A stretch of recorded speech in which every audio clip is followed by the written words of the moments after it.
And that you shall have no contact with this victim. You understand that? Yes, sir. The fired UC football assistant charged with sex abuse is back in court and is warned about corresponding with the victim.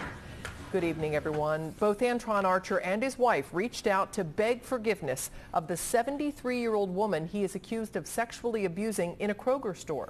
Surveillance cameras recorded Archer rubbing his exposed penis on a woman, helping him find vitamins. His trial was scheduled to start this morning, but it was delayed. Joe Webb has new information from the newsroom on a story Local 12 News was first to break. Joe? Well, Rob, Archer's trial is on hold at least a month as he continues to fight to have his confession thrown out. Today it came out in court. He apologized for what happened in that Kroger store, while his lawyer says it's all just a misunderstanding. Antrione Archer was supposed to go to trial in front of Judge Douglas Grothaus today, but that was delayed by legal wrangling over his confession.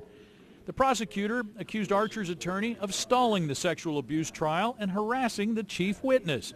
The judge reminded Archer to stay away from her. And it's quite disturbing to the court that yesterday you submitted of record 2 letters that were sent to the victim in this case.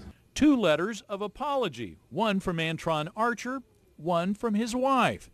In his letter, Archer says, "I'm sorry for hurting you, sorry for the pain and suffering he caused, and that she didn't deserve this." His wife's letter begs forgiveness for her husband and the scar he left on the victim. Police say last May, Archer was in the pharmacy of the Fort Mitchell Kroger when he asked a 73-year-old worker for help finding vitamins. Police say he rubbed his exposed penis on the woman's backside several times in several locations in the store. It's caught on surveillance tape. Fort Mitchell Detective Ron Weedholder tracked down Antrione Archer, questioned him, and recorded his confession.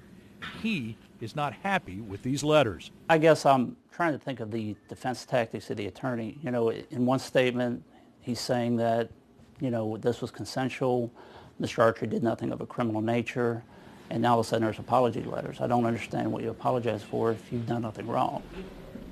Now, we also learned in court today more about how Antrione Archer was eventually caught.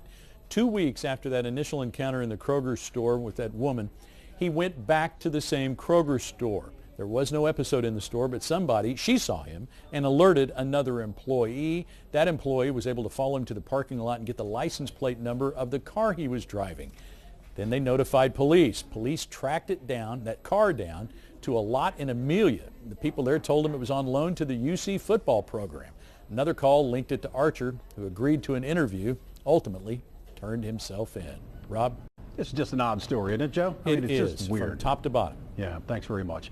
Archer's attorney released a statement this afternoon saying his client is simply exercising his constitutional rights by appealing the judge's rulings. Antrione Archer was the director of player welfare and development for the UC Bearcat football team. He also served as the team chaplain. The university fired him after his sex abuse charge became public. He's appealing the decision.